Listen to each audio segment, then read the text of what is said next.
안녕하세요, 여러분. 혹시 매일 쳇바퀴처럼 굴러가는 팍팍한 도시 생활에 지쳐서 다 때려치우고 시골 가서 농사나 지을까? 이런 생각 한 번쯤 해보시지 않았나요? 오늘 해설에서는 한국 문학의 고전이죠. 이무영 작가의 단편을 통해서 우리가 흔히 꿈꾸는 그 귀농의 로망, 이 어떻게 산산조각 나는지, 도시의 환상과 농촌의 뼈 때리는 현실을 아주 속 시원하게 파헤쳐보려고 합니다. 자, 바로 시작해볼까요? 자, 상상해 보세요. 한겨울 새벽에 집에 도둑이 들었어요. 운 좋게 그 도둑을 꽁꽁 묶어뒀단 말이죠. 그런데 주무시던 아버지가 지게작대기를 들고 뛰어나오시더니 세상에 도둑이 아니라 도둑을 잡은 여러분을 사정없이 두들겨 패기 시작한다면 어떨 것 같으세요? 진짜 헐소리 절로 나오겠죠.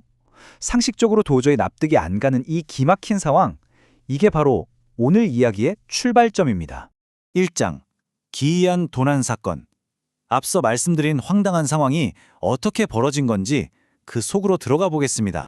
진짜 살을 내는 듯이 추운 겨울밤이었어요. 도시 지식인인 주인공 수태기는 학창시절 배운 유도기술로 도망치려는 도둑을 단숨에 제압해버립니다. 허리끈으로 쌍 묶어버렸죠. 당연히 도둑이 싹싹 빌고 경찰에 넘겨질 타이밍이잖아요. 그런데 그 순간 아버지가 등장해서 굵직한 작대기로 수태기의 종아리를 후려칩니다. 아니, 아버지는 대체 왜 그러셨을까요?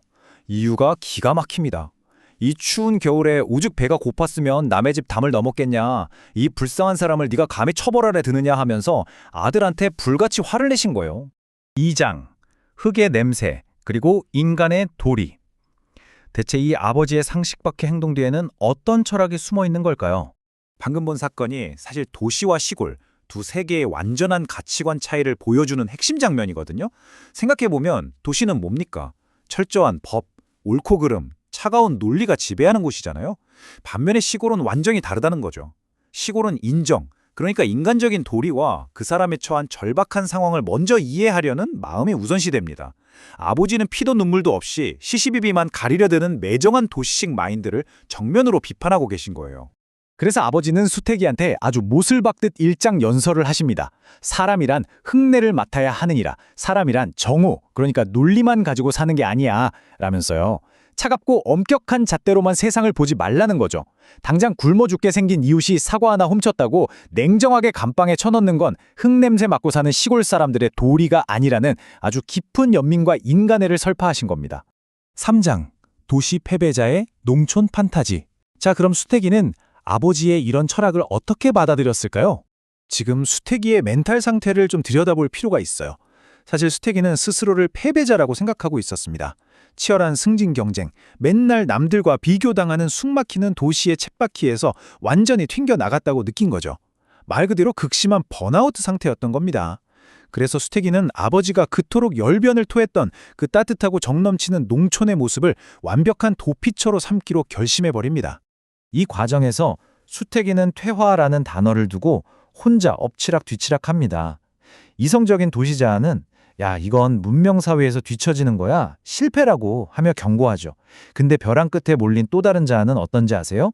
도시의 껍데기를 훌훌 벗어던지고 그 구수한 흙냄새를 막기 위해 이 퇴화라는 걸 아주 반항적으로 쿨하게 받아들이겠다고 외칩니다. 뭐 퇴화까지껏 퇴화 좋다 하면서 문명의 굴레를 벗어나는 짜릿한 해방감을 선택한 셈이죠. 근데 여러분, 현실이 어디 그렇게 녹록합니까? 수태기가 꿈꿨던 졸졸 흐르는 시냇물, 매미소리 맴매무는 그란 한 폭의 수채화 같은 시골? 며칠 못 갑니다.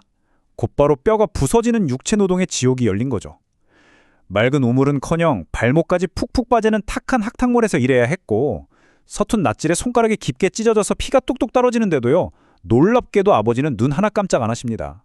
오히려 일 망친다고 불호령만 내리시죠. 따뜻한 인정? 그런 건 상처난 손가락과 함께 우주로 날아가 버렸습니다. 4장 잔혹한 소장농의 수확. 이제 수태기의 마지막 남은 낭만마저 박살내는 차가운 경제적 현실을 마주해보겠습니다.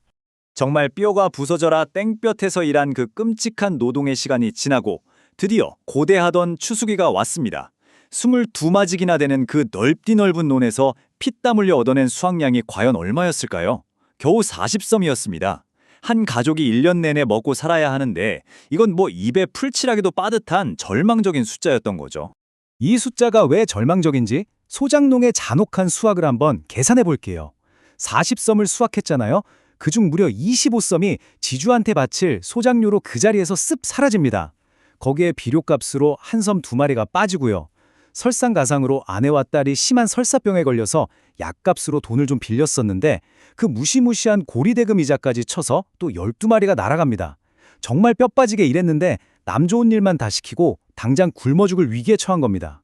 지주의 대리인이 와서 수확량을 싹쓸이해가는 그 순간 여러분도 느끼셨나요? 한겨울 밤에 도둑을 불쌍히 여기며 인간의 도리를 외치던 그 자비로운 아버지는 온데간데 없어졌습니다. 텅 빈 곳간을 바라보며 당장 내일 식구들 입에 뭘 넣어야 하나, 그 차갑고도 절박한 생존의 수확만을 미친 듯이 계산해야 하는 늙고 가난한 가장만 덩그러니 남게 된 거죠. 5장 무너진 이상과 가혹한 현실. 드디어 수태기의 육체력, 심리적 한계가 폭발하는 클라이맥스입니다. 수태기가 고개를 들어서 아버지를 쳐다보는데 와, 거기엔 흙의 냄새니 낭만이니 예찬하던 인자한 농부의 얼굴이 아니었습니다. 소설 속 표현을 그대로 빌리자면 그 옴팡 안이 들어간 눈에서는 황혼을 뚫고 무시무시한 살깃띤 빛을 발하는 것이었다라고 나와요. 내년 이맘때까지 이 잔혹한 겨울을 대체 어떻게 버텨야 하나, 벼랑 끝에 내몰린 짐승 같은 그 무시무시한 살기와 절박함을 아버지가 뿜어내고 있었던 겁니다. 그리고 마지막으로 아주 잔인한 테스트가 수태기를 덮칩니다. 아버지가 수태기한테 남은 벼가마니를 짊어지라고 명령하시거든요. 무려 200근, 약 120kg이 넘는 엄청난 무게였죠. 수태기는 도저히 지기 싫어서 어떻게든 약해 보이지 않으려고 이를 악물고 들어 올리려 안간힘을 씁니다. 하지만 어림없죠.